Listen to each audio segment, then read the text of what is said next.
Yes, indeed. Bram Stoker, the writer of the novel Dracula, indeed was here. This is the beautiful little village of Cruden Bay. This is the Kilmarnock Arms Hotel. And it was here that he wrote the beginnings, the early chapters of his novel here. Indeed, he would have been charmed by this place. World famous golf course here at Cruden Bay. And a hop, skip and a jump for Slains Castle. Well, you'll have to excuse me at times because my lack of Doric words and expressions through the passing of time, you know, they just go, they lapse. Yet my great interest in our history and heritage and our culture is very much alive. And a historian I'm not, but I am somebody who likes to point out the interesting places full of history.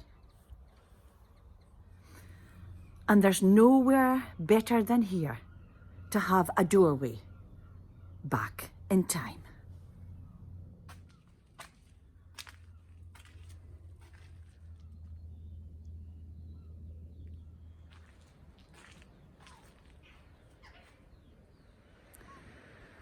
Of course, in Bram Stoker's time, this castle, Slains Castle, would have been very much intact. Yet it was this magnificent castle standing on the cliff line that must have held quite a great intrigue for Bram Stoker.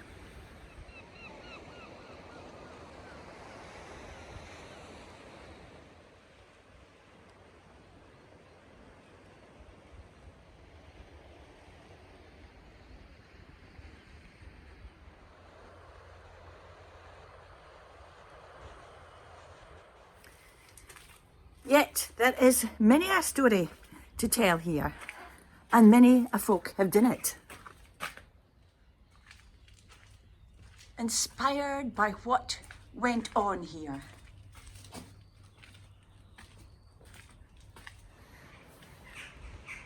And I'm just going to take a moment to flick through some of the books that have been written over the years of this intriguing place. The Haze of Slains Castle by Pamela Rotheroe. And I'll need my glasses on to read the introduction of this book. In an age when thousands of people are looking for their roots, The Haze of Slains Castle is a full-length novel which looks at the lives of the ancestors of one Scottish clan through historical fact and creative fiction. This is intriguing. The Battle of Bannockburn has been won, and Gilbert Hay has been created High Constable of Scotland. With the title comes the dubious honour of owning Slains Castle. Perched on the edge of a cliff and jutting into the North Sea, the castle becomes the focus of the lives of Gilbert and his descendants until the staunchly Catholic Francis Hay, 9th Earl of Errol, strikes out against the king.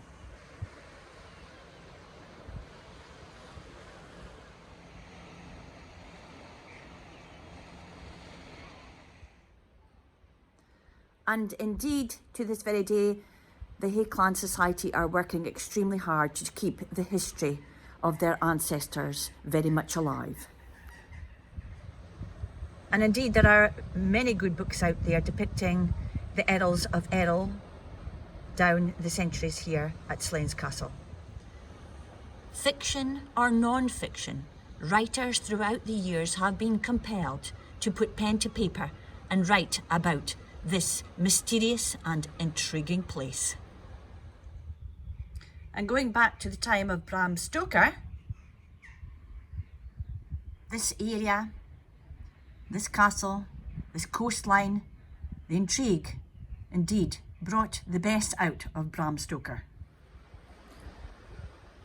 And indeed, many writers, photographers, videographers, artists are inspired by the mystery of the sea.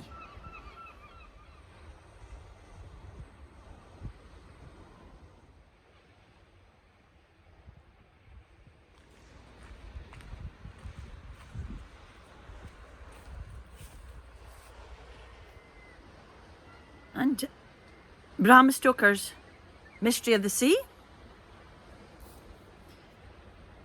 Reading the back, first published in 1902, this story in which the dead come back to haunt the living was one of Stoker's most successful after Dracula. Well, I'm not really into gory stories as such, rather a romantic, looking at this area in a very romantic light. But you know, every creative has a different take on what they're seeing and what they're taking in from the environment and from the atmosphere, and that has to be appreciated.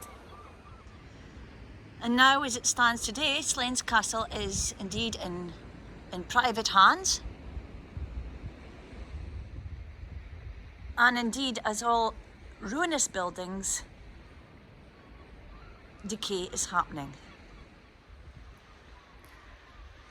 Well, you can, I grew up walking these cliffs. It's been my homeland. And I also know the perils of this cliff line and of the sea. It's beautiful just now, but on a windy day, it's a different story. And I cannot overemphasize, these cliffs are dangerous.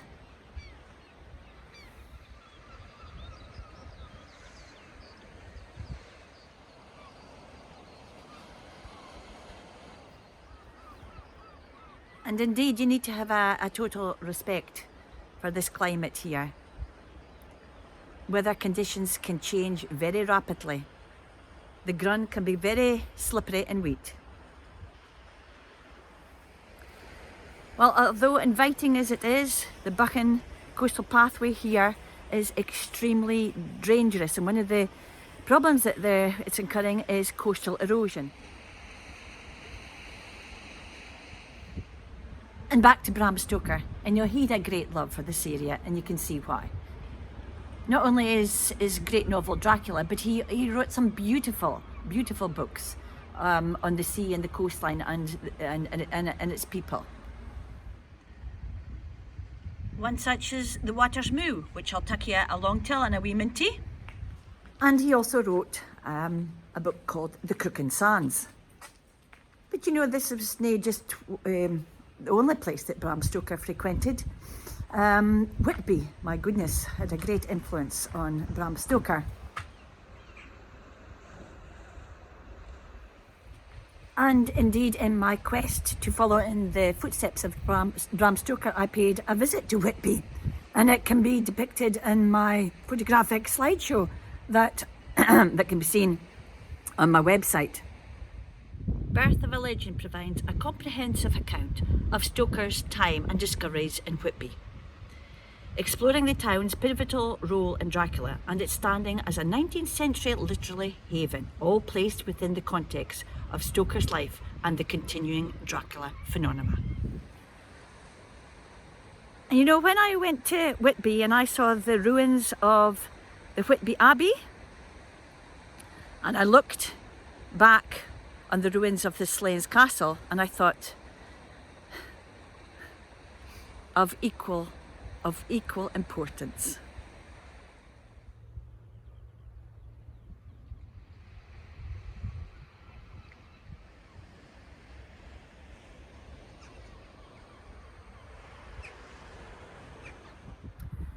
And whether you are in Whitby or in Cruden Bay, you know, the coastline, the history, the intrigue, indeed, can all cultivate the imagination. The remaining wall of the garden at Slains Castle.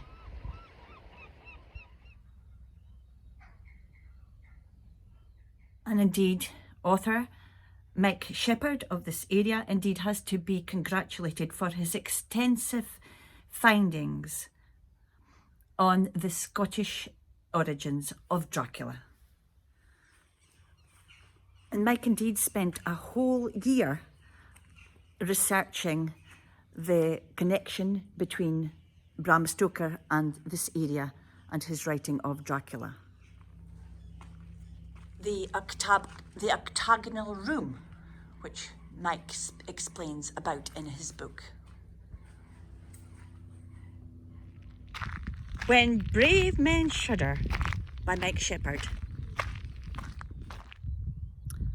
And I'll just read you the introduction to Mike's book by Dacre Stoker, the great-grandnephew of Bram Stoker.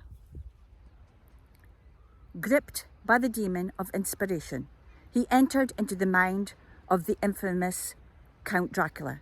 The year 1895, the place, a remote Scottish fishing village. Bram Stoker is feverishly penning his tale of the vampire horror as his family look on aghast. Everything was conspiring to produce those words of gore. Everything. What were the supernatural influences he found in the village? Who was the mystic poet who dominated his restless thoughts? Why was the pagan world trying to communicate with him? Family memories, maps, photographs, and newly opened archives provide the untold story of how Dracula came to be written. Long untold and now never to be forgotten, this is the tale of a book that shocked the world. A book that would make brave men shudder. Indeed, we have to give thanks to Mike Sheppard for his marvellous work that he's done in bringing home the story of Bram Stoker and his connection here to this area. And as I mentioned earlier, one of Bram Stoker's books of this era is The Water's Moo. You know, in this whole area, it's like time has stood still. And there's nowhere more evident than the water's moo. And in a short video that I did a good few years back with a good friend of mine, the late Ken Davidson, we reenacted Bram Stoker, how he trotted along this cliff line and came to this special place of the water's moo. And you can see that in my website.